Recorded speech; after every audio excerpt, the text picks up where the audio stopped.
Emotional abuse doesn't leave visible bruises. It leaves scars on the inside where no one else can see them. These are the wounds that change the very lens through which you see yourself in the world. Today, we're not talking about the obvious pain. We're talking about the quiet, hidden scars that emotional abuse leaves behind. Let's get straight into it.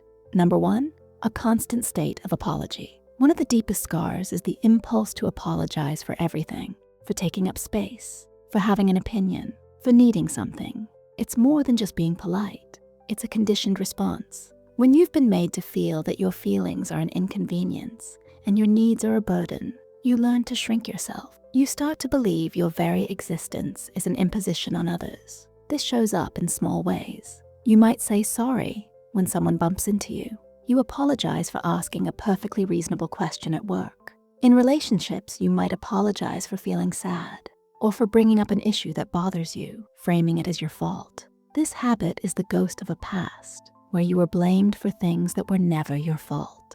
It was a survival mechanism. To keep the peace, you took the blame. You became the designated problem solver for problems you didn't create. The scar isn't just the words, "I'm sorry." It's the underlying belief that you are inherently in the wrong. You learn to carry the weight of every awkward silence and every negative mood in the room, believing you are somehow responsible for it all. Number 2, the fear of happiness. This one is incredibly cruel.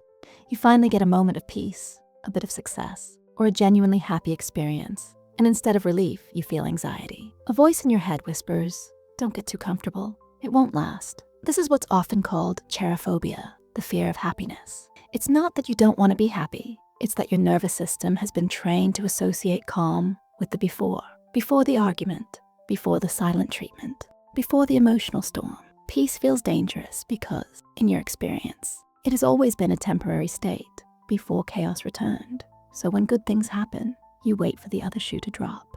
You might even subconsciously sabotage your own joy because the fall from a small height is less painful than the fall from a great one. You might pick a fight with a loving partner, miss a deadline for a job you love, or isolate yourself from friends who support you. It's a tragic form of self-protection. You're trying to control the inevitable crash, not realizing you're the one steering yourself towards it. Happiness feels like a borrowed thing, something you'll have to pay back with interest. Number 3, a shattered inner compass. Emotional abuse, especially gaslighting, systematically dismantles your ability to trust yourself. Your perception of reality is constantly questioned. You're too sensitive. That never happened. You're remembering it wrong. After hearing this enough, you begin to doubt your own mind, your internal compass. The gut feeling that tells you if something is right or wrong gets broken. The long-term scar is chronic self-doubt. You can't make a decision, big or small, without needing validation from 10 different people. You second-guess your memories, your feelings, and your judgments. You might feel like you're walking on eggshells, not just around others, but inside your own head. This creates a huge dependency on external validation. You look to others to tell you what to think, what to feel, and who you are, because you've been taught that your own perspective is unreliable. Rebuilding this trust in yourself is like learning to walk again after a major injury. You have to teach yourself, step by step, that your feelings are valid and your perception of reality is real. Number 4, the inability to accept kindness. When your version of love or care was intertwined with criticism, control, and pain, genuine kindness feels suspicious. A clean, simple compliment feels fake. An act of generosity feels like a trap. Your mind immediately scrambles for the catch. What do they want from me? When will they use this against me? This scar makes it incredibly difficult to build healthy, supportive relationships. When someone treats you with consistent respect and affection, it can feel more uncomfortable than the familiar chaos of mistreatment. You might push kind people away or test their patience, waiting for them to finally show their true colors and hurt you. You don't know how to exist in a relationship that doesn't operate on a system of debts and transactions. You're waiting for the bill to arrive because you were taught that nothing, not even basic human decency, comes for free. Learning to simply receive a compliment with a thank you or to accept help without feeling indebted is a monumental step in healing. Number 5, emotional numbness. Sometimes, to survive an overwhelming emotional environment, the mind does something remarkable. It flips a switch. It numbs itself. If feeling anything, sadness, anger, even joy, was dangerous or resulted in punishment, you learned to feel nothing at all. You disconnected from your own emotions as a form of protection. This scar manifests as a feeling of emptiness or detachment. You might watch a sad movie and feel nothing. You might get great news and feel a hollow echo where excitement should be. You feel like you're watching your life from outside your own body. People might describe you as stoic, calm, or even cold. But on the inside, you feel blank. This numbness was a shield, but it doesn't know when the war is over. It stays up long after you've left the abusive situation, preventing you from connecting, not just with others, but with yourself. The journey back to feeling is a slow thaw. It can be scary because when the feelings come back, they often come all at once, the good and the bad. Number 6, the ghost of hypervigilance. Your nervous system is a powerful learning tool.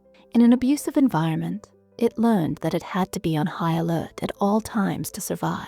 You had to constantly scan the room, read moods, analyze the tone of a voice, and watch for the subtle shift in body language that signaled danger was coming. You became an expert in predicting emotional weather patterns to try and find shelter before the storm hit. Even when you are in a safe place, that alarm system doesn't just turn off. This is hypervigilance. It's the reason a door slamming makes you jump out of your skin. It's why you feel a knot in your stomach when a loved one says, "We need to talk." You are physically unable to relax. You live in a constant state of fight or flight, which is exhausting. It drains your energy, affects your sleep, and can lead to chronic health issues. You are living in a peacetime environment with a wartime nervous system. The ghost of past danger follows you, making it hard to ever feel truly safe in your own skin or in the world around you. Number 7, a deep-rooted feeling of unworthiness. This is perhaps the most devastating scar of all. Emotional abuse is a slow poison that attacks your sense of self-worth. The constant criticism, dismissal, and invalidation eventually become your own inner voice. You internalize the message that you are not good enough, not smart enough, not lovable enough. You start to believe that you deserve the mistreatment. This feeling of worthlessness colors every aspect of your life. You don't apply for the job you want because you're sure you won't get it. You stay in unhealthy relationships because you believe it's all you deserve. You dismiss your own achievements as luck. You live with a fundamental belief that you are flawed at your core. This isn't just low self-esteem. It's a belief system that was carefully constructed by someone else and handed to you as truth. The hardest part of healing is dismantling this belief and realizing that your worth was never up for debate.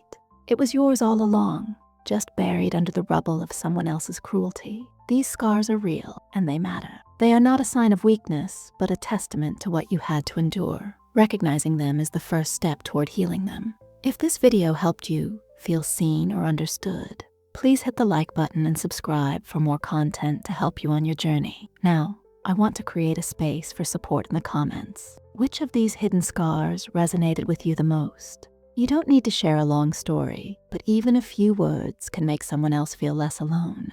Let's be there for each other. Thank you for watching.